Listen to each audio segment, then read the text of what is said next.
who is a former captain in the United States Army.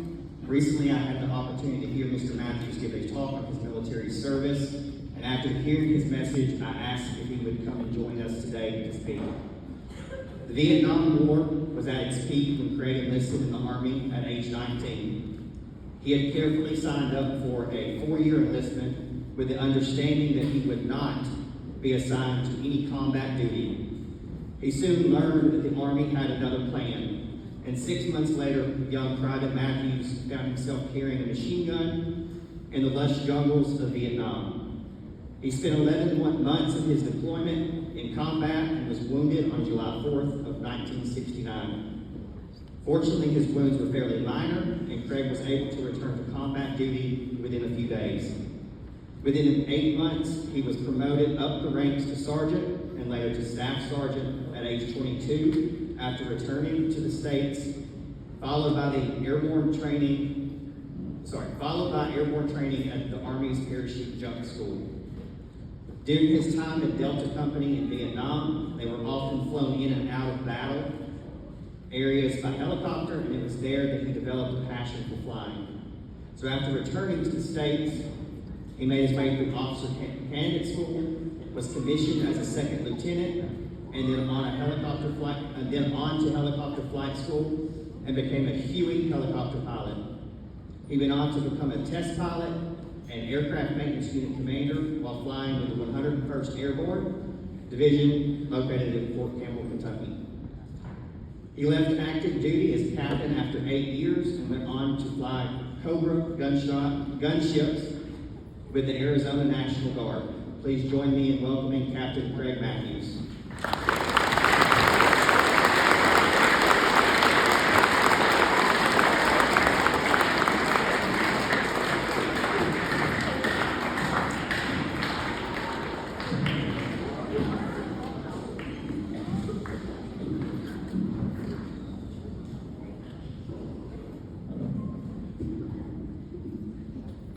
I did it. Well, first I want to thank the choir. I wasn't expecting that part, and that was really moving. I hope you guys are going to do some more at the end of the program. And I'd like to salute all the veterans here. Special shout out to the Army Ranger. Yeah. I've never done this before. I've never spoken to a group of kids before. In fact, when Mr. Letrick suggested I do this, I was picturing a small classroom of kids. Well, here we are. So I'm trying to remember what it was like being in the 7th grade and going to the auditorium to listen to some 70-year-old guy talk about what it was like in the Stone Age. You know, what could be more exciting than that? So last night I looked up Coopertown Middle School, and it said there were 600 of you here, mostly between the ages of 11 and 14. My first thought was, these kids picked a really strange time to show up in history. So I spent some time wondering about how the world must look to you. And how much the world has changed in the few years you've been here on the planet. I wonder what the America is like that you see, and about your sense of what it means to be an American. To be honest, I don't know. So Veterans Day seems like a good time to talk about such things. Last Saturday, I was with a group of people in Springfield, and a woman walked up and said, "Thank you for your service." I always feel caught off guard when someone says that. Thank you for your service. and I never know quite how to respond. But when I really do stop to think about it, there is one story that comes to mind. It's a story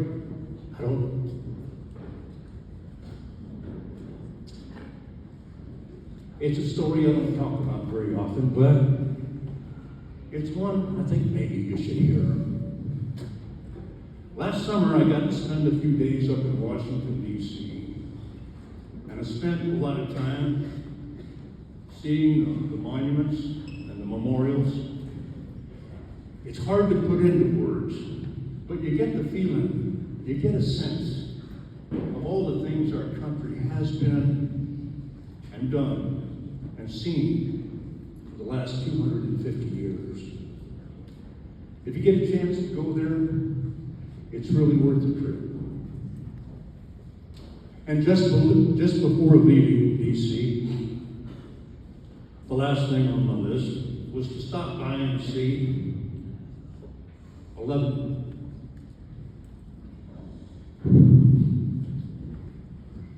friends of mine whose names are carved on the wall. The Vietnam Memorial. If you've never been there, the wall is a 500 feet long wall of black granite with the names of the 58,000 men and women who were killed in Vietnam. We always have a little conversation when I'm there, and for me it's more like a reunion than a funeral.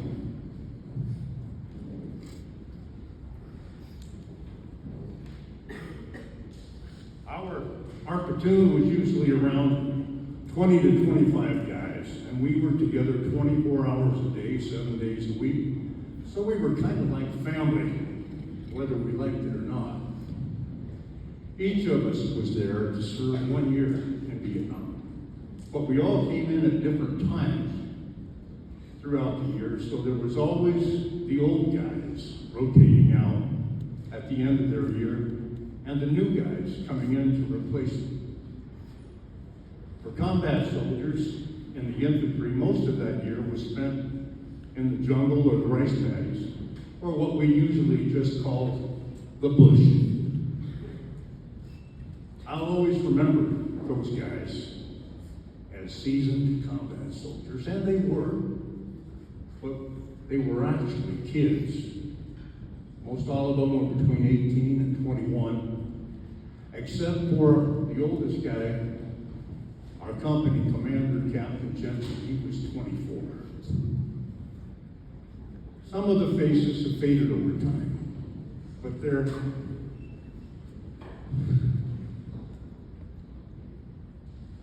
was one guy we called Platoon Daddy, who was always there. Corporal Brian Estes had been in combat for nearly 11 months when I first joined Delta Company in 1969. Estes was the best combat soldier I ever saw. And he was always looking out for the new guys. He was a pretty easygoing guy by nature, but he could also be a total hardcore when it came to teaching us how to stay alive in the bush. Estes had been in country for 11 months with only a few days left to go before going home when Delta Company ran into a couple of hundred NVA and North Vietnamese Army enemy soldiers, and things got pretty hot. We were getting pretty well dug in when this brand new kid, who had only been with us just a few days, this brand new kid got caught out in the open and got shot in the stomach with an AK-47. Without hesitating, Estes runs out and scoops him up and was almost back to cover when an enemy machine gun cut him down. We put both of them on a medevac helicopter, and the new kid lived. Estes had just turned 20 years old. That was the first time, but not the last. I came to understand the words, greater love hath no man than this, that a man lay down his life for his friends.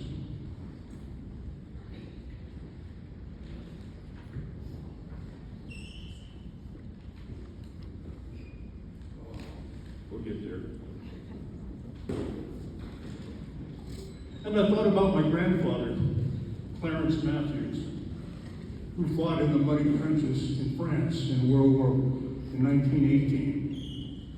And I thought about my dad, Don, and his younger brother Tom, who were in the Pacific in 1944 and 45 on Saipan and Iwo Jima. And their younger brother, Jack Matthews, who fought with the 25th Infantry Division in the Korean War. And I thought about my son, Jesse, who served in Kuwait in 2004. None of us were career military guys. And it's fair to say every one of us hated war. So where did we go? What were we fighting for? And who were we fighting for? We were fighting for the most important person in America. Can anyone tell me who that is? Who do you think is the most important person in America? I'll give you a hint, it's not the president, and it's not the guy with all the money. The most important and the most powerful person in America is you. Every one of you. It's us, we the people. Every American citizen, you and I, who has the power to decide what America is and what America will be. All the parades and the people waving flags and politicians making fancy speeches, that's all well and good. But there's really only one way for us to thank our veterans for their service. It's by doing our duty to play our part in what we call American democracy.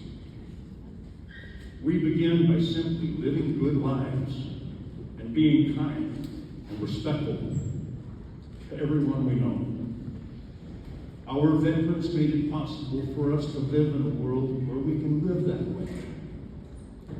So what do you do to keep it going? We start by paying attention to what's going on in the world around us. And we vote in every election we can.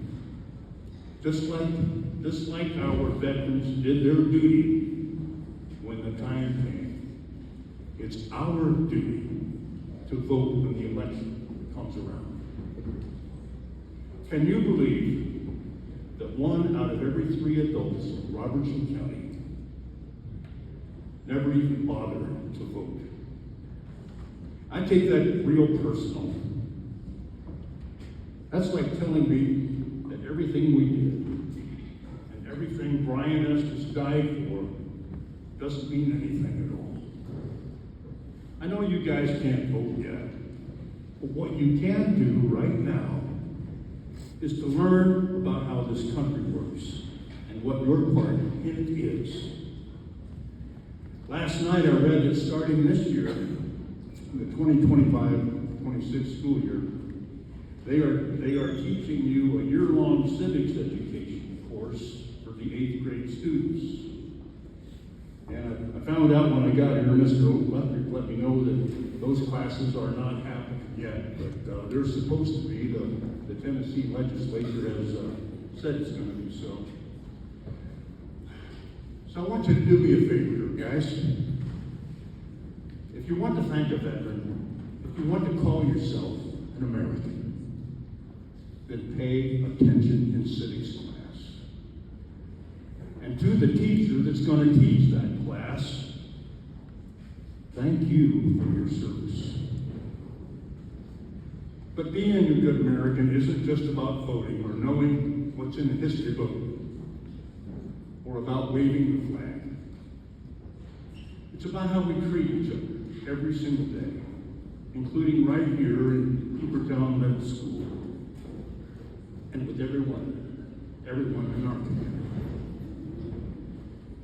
How many of you have ever seen someone being treated unfairly and wish you could do something about it? Well, it doesn't matter what your age is, 11, 12, 13, 14. A good citizen, as a good citizen, you find the courage to speak up when you see something that you know isn't right. Even if you are a minority of one, the truth is still the truth. When you're not sure what to do what's right, even when no one is looking. You leave things better than you found them. Every day, you try to leave people and places better off because you were there. Be curious and stay informed about the world around you. Learn all you can from those that have gone before. And always